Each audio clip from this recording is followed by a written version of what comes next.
Fortnite's most dangerous villain has returned to the storyline, and it seems that he's always one step ahead of our heroes. But what exactly has been going on this season, and how does this all lead into the upcoming Gaming Legends season? Well, that's exactly what we're going to go over in this video. So if you enjoy, strike that like button and subscribe to the channel. And if you'd like to support me one step further, consider becoming a channel member or using my code ThunderDM in the Fortnite shop. Now I won't waste any more of your time, so let's dive straight into the recap. So our story for this season begins at the end of the Shattered live event. The Foundation had been defeated by the Ice King, and it's unknown if he's even still alive. But despite earning his victory, the Ice King was betrayed by the Dark Voyager, who fused with the King, turning him into this new powerful form.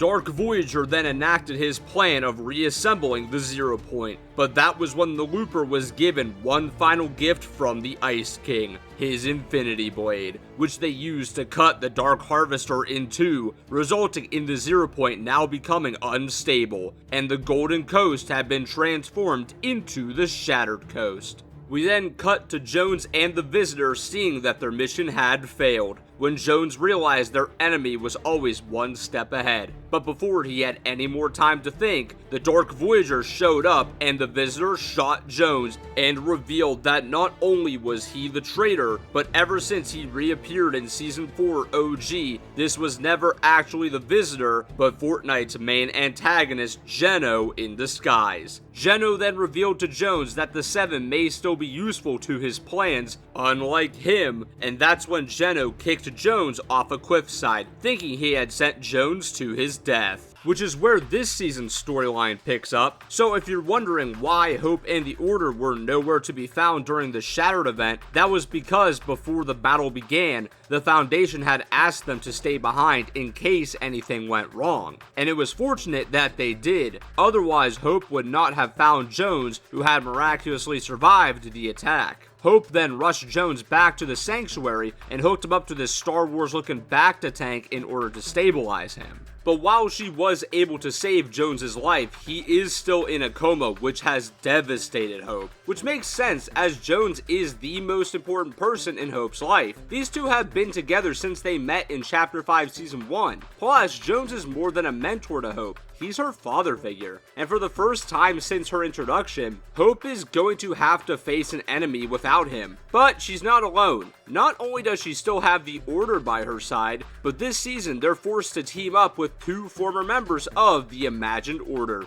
Dr. Sloan and the Singularity. So just for those who are either newer to the storyline or anyone who needs a refresher on these characters, Dr. Sloan was previously the head of the Imagined Order's Island Management Division, which made her one of Geno's most trusted agents. But after the Seven defeated the IO once and for all during the collision event, Sloan decided to leave the IO and Geno behind, believing that he had completely lost his mind. So when Sloan reappeared in Chapter 4, she actually allied herself with Jones on a mission to keep reality from collapsing, which is what led to Jones being transported back in time during the OG mini-season. After this though, Sloan disappeared again for a while, but it was revealed last season that Jones has been able to contact her this entire time, just hadn't since Sloan isn't always the most trustworthy individual. However, seeing that their goals would likely align with this whole Dark Voyager situation, he contacted her. And it's a good thing that he did, since Jones is out of commission, Sloan is our hero's only 0 Point expert.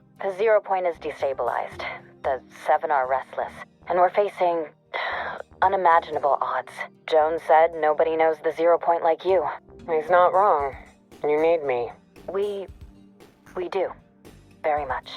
But as I said before, there are two ex-IO agents working with our heroes, the other being the Singularity, who was always a mysterious character in the Fortnite storyline, who to this day we don't know too much about. We know that she was an engineer for the Imagined Order, and is who designed Mecha Team Leader that was piloted by the Paradigm to defeat the Devourer back in Chapter 1 Season 9. Outside of this though, she's never been a super important character to the storyline. Some speculate that she was originally supposed to be the Paradigm, but behind the scenes this was retconned so that Brie Larson could portray the character. However, this has never been confirmed, just worth noting. But now the Singularity is in the storyline properly, though we actually had a run-in with her before this season, as it's been implied through dialogue that she was likely the one piloting Mecha Team Leader during the 0-hour live event. Singularity, you arrived safely after all.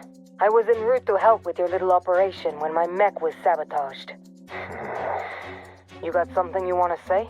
Just that I was unsure about inviting a member of the Imagined Order to assist us. I would hate for your loyalties to be split.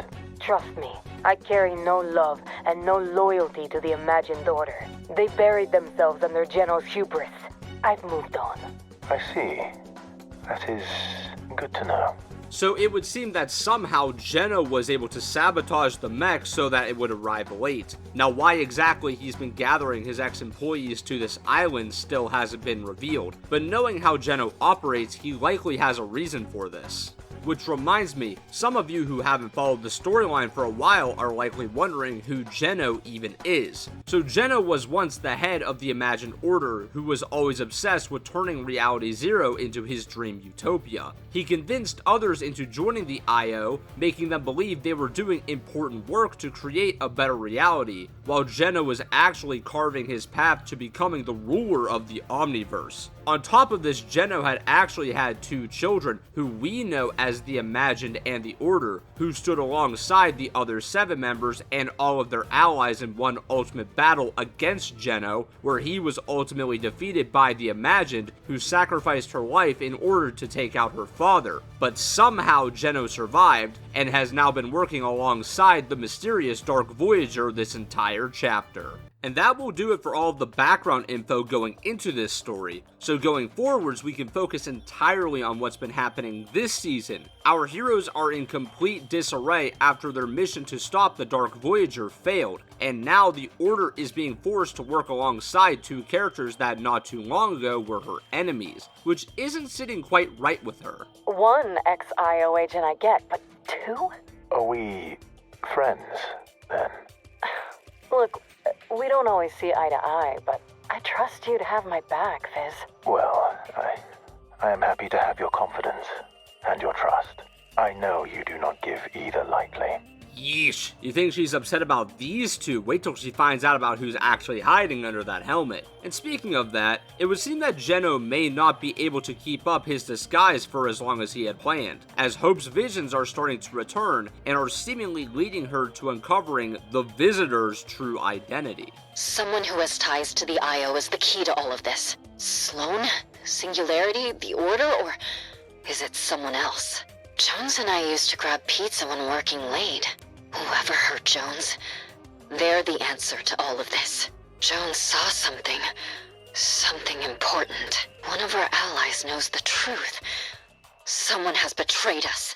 But while all of this is happening, this new Shattered Coast has been experiencing its own array of chaos. So when the Golden Coast was reformed, sprites similar to what we saw on Oninoshima in Chapter 6 began to emerge from the unstable 0 point, but this time there was a larger variety of them than we had ever seen before, and they've become quite popular around the island, as a sprite in someone's possession can give them an array of enhanced abilities depending on the type of sprite, which in turn has caused sprite running to become the island's new favorite activity. And sure, while some runners are simply rescuing the sprites from the loop with good intentions, others have been participating in this sprite black market that is currently being overseen by one wealthy duck named Cluster. So Cluster is a billionaire who is currently investing heavily into this sprite market by hiring every top mercenary who's willing to do sprite runs for him in exchange for his cash. His favorite of which is a woman named Dylan who plans on using what she earns from Cluster to build her own criminal empire.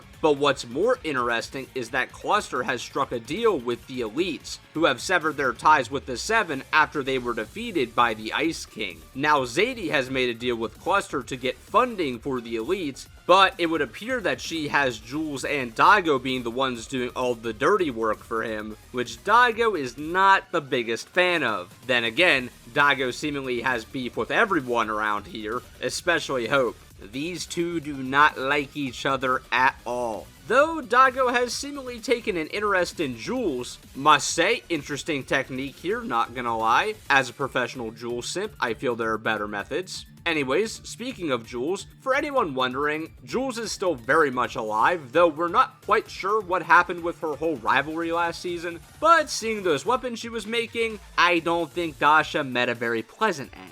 My Jules simping aside, there is one more important character involved with the sprite running, that being the Dark Voyager, who summoned two of his underlings from the last reality's homeworld, his most loyal servant known as the Void Blade, and a mercenary for hire, Wolf, both being tasked with going into the loop and getting sprites for him, though what he plans to do with these is still unknown. But what we do know is what a specific little sprite is doing with the new 7. So let me now formally introduce the Guardian. So this little guy was originally a sprite from Oninoshima that witnessed what the Dark Presence did to his homeworld, and not wanting that to happen to another reality, when he was transported to reality 266 and met the 7, he was determined to become a member. Sloane, seeing this, made it her side project to create this mech for him, and after proving himself to being a worthy fighter, he was officially allowed in as a member of the new 7. But things were just getting started for our heroes this season, as their main mission was to find a way to stabilize the 0 point, which is why Sloane sought out the help of the Looper and asked them to join the 0 point stabilization team.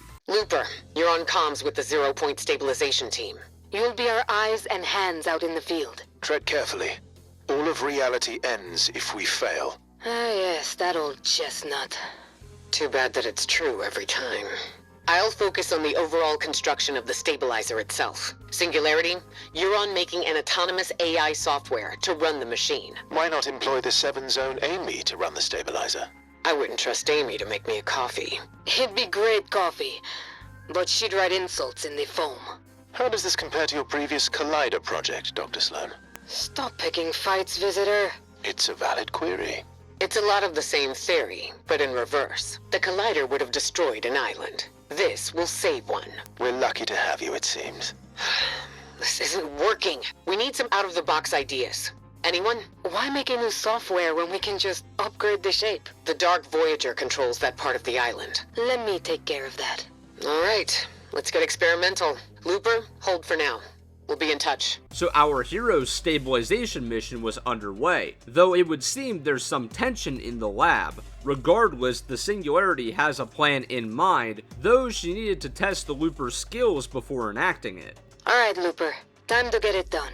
We don't have time to create our own super intelligence to run the 0 point stabilizer. Thankfully, that little shape is a lot more complex than he looks. We're going to rescue him. Ready for a daring mission? Progress report? Looper's got skills. Soon enough, we'll be in the Dark Voyager's lair. Focus on your part, Sloane. We've got ours. Even though Sloane seemed to doubt Singularity's plan, she went along with it, which would seemingly pay off in the end. The Looper was able to free the shape from its shackles, allowing the Singularity to transport him to the new sanctuary. You did it! Now I can siphon the shape's code from a distance, and done. I've compressed our little friend onto a hard drive for now, but soon enough, he'll be installed here, good as new. You and the Looper worked well together. I have an eye for talent. You gonna stick around this time? I think so. The 7 may also have a stubborn, dangerous leader, but they trust their people. Even when their people are you and me. That means a lot. Looper, we're almost there. I'll be in touch. This was then followed up by what may have been the most interesting mission of this entire season, where the Looper actually got to work side by side with the Visitor, who seemingly knows that the Looper knows his true identity. Looper, you and I are going to work together on this next bit. We need you to find a power source for the 0 point stabilizer. Sprites are the answer. I can feel it. It is a nice relief to step away from the lab. There are a lot of cooks in this particular kitchen. Thankfully, we are each in charge of our own dish. Looper, you and I are going to be learning how to do a sort of, sprite reduction, without harming the little beasts. Of course, it's a new experience to work under Dr. Sloane. She is brilliant, calculating, and unstoppable mind. While our priorities align, there is no better ally. But when that alignment ends, well, her only true loyalty is to her ideals. It's been a long time since I've been so hands-on. I've become more of a vision holder, a pioneer among realities for many years. When I was young, I built my dreams with my bare hands. It is good to make something again. What's so interesting about this dialogue is that it feels as if Geno was actually telling us the truth of how he sees things, even giving us a bit of info of his past. And truthfully, I don't think anything he said was a lie, though why he's being so honest with us loopers remains a mystery. Regardless, it would appear that the 0-point stabilization mission would be a success. We did it. Constructed an incredibly complex machine powered by 0-point energy, siphoned from nature spirits. And run by a hacked superintelligence created to be a tourist attraction. Like building a mech out of the contents of a vending machine. And we couldn't have done it without our fearless leader. Visitor? I mean it genuinely. You've always had greatness in you, Dr. Sloan. When applied correctly. Looper, thank you. Soon enough, if this monstrosity of a machine works, the 0-point will be stable. And then, what next? The harder part. Keeping it safe. With the success of Sloan's work and likely seeing no other option, Dr. Sloan, the former Imagined Order agent, has actually become a member of the new 7, now being known as the Innovation. But not everything was peaceful around here. See, Hope had been absent for quite some time, and that's because throughout this entire season, she's been investigating what really happened to Jones, and with her visions coming back, the visitor's identity would soon be revealed. Have you noticed these weird readings on Jones's tank? Somebody's adjusted the chemicals. It's put his toxicity levels into the danger zone. The last changes to his tank were made by the visitor. If you hadn't caught that, Jones would be dead. Seeing Geno's final attempt at taking out Jones, all the pieces seemed to fit together, and our heroes found out the visitor's true identity. So, I've been having nightmares. A dark silhouette, some shapeless man, laughing. The voice sounds almost like the visitor.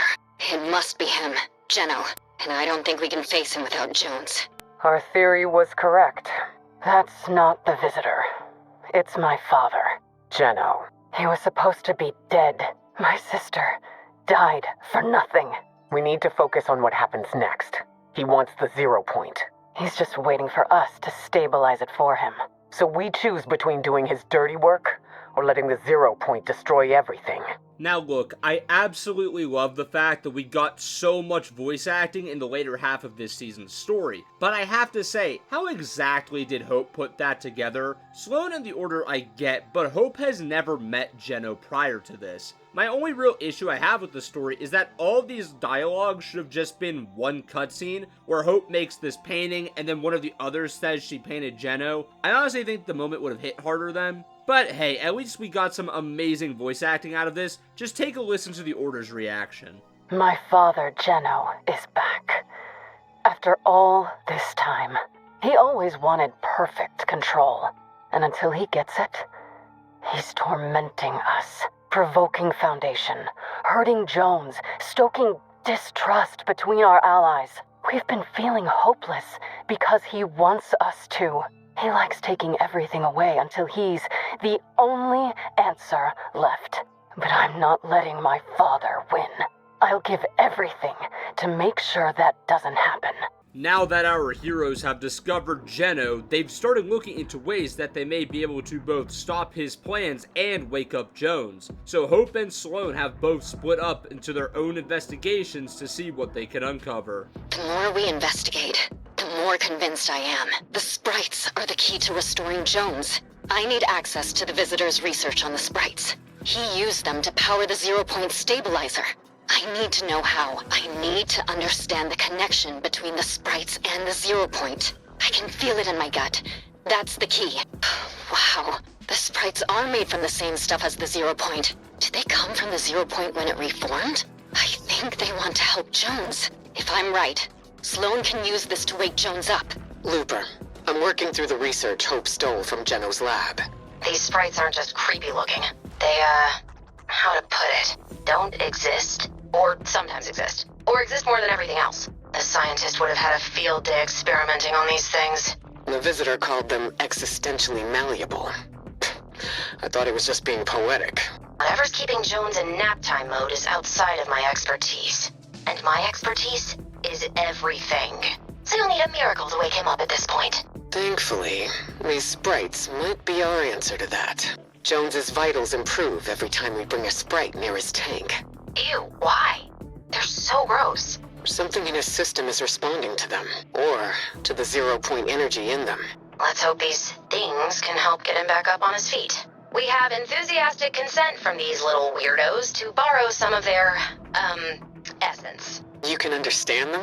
When I had a mouth, I bit people all the time. These freaks just use them for cooing adorably. But they want to help our sleeping beauties, so at least there's that. I'll run some tests, but I think we can use this to wake Jones up. Good. He's annoying, but less annoying than most people. Jones's cognitive signs are finally improving. For the first time since he was born, maybe. He needs to wake up. I don't know if we can do this without him. We'll need every ally we can get to face my father. And for now, this is where the Jones coma plot leaves off, but before we head into the end season event, the Order goes on her own counterattack against her father. The only way to counter Geno is to do it under the radar. I don't know why he's playing spy, but it can't be for a good reason. We're going to find out what he's been up to. This space, was it underneath Sanctuary the whole time? He's been spying on us, accessing our systems, watching us, learning all of our secrets. That's exactly what I would have suspected from a man like him. Take a look around the space. After discovering his hideout under the Sanctuary, the Order decided she'd snoop around Dark Voyager's territory, where she found a couple of audio recordings seemingly left for her, as Geno knew she'd be coming. The 0 point is restored, but unstable. We'll need to fix that. Distract the 7. I need their attention split. With the right assistance, I can stabilize the 0 point. And then, a world of perfect order awaits. Daughter, I acknowledge I deceived you. It was for important ends. You know better than anyone the stakes of the game we play. I don't want to be enemies. I don't wish to lose another daughter. I have room for a lieutenant if you can find it in yourself to share my perfect dream. If not, you will be a worthy adversary. For a time. No. Monster is too kind a word. I thought I was free of him. I thought we all were. Everything he and the Dark Voyager did was to get access to the 0 point. Whole and stable. Whatever his next move is, it'll be soon. We'll be in touch. Over and out. So before we head into the end season live event, there's one last important thing I somehow forgot to mention, but after Hope's powers to paint the future returned and allowed our heroes to discover Geno hiding among them, the Order decided that Hope has earned her spot as one of the 7, and she's given Hope the title of the Prophecy, which, fun fact, was a popular 7 name for her among the Fortnite community, so it's really cool that they actually made it canon. But that brings us to the finale of this season, the unstable story moment. Sloan knew that Geno planned to sabotage the machine during the stabilization process, and she was right. Everything was going smoothly, then this dark digital looking matter started firing out of the collider, but Sloan was actually able to regain control of the device, foiling Geno's plan. But what she could never have expected was a second hack. One far more advanced than the previous one, and this hack hit the 0 point, causing the loop itself to destabilize. Literal pop-up ads were appearing, the loopers were losing their forms, the entire loop started distorting, somehow pixelating all of reality. Then everything went black. But Sloan was able to reboot the program using the Imagined Order's old technology, but while the loopers were out of commission, Geno had stolen the 0 point, and it was revealed that Geno wasn't working alone. He had actually teamed up with a very dangerous ally.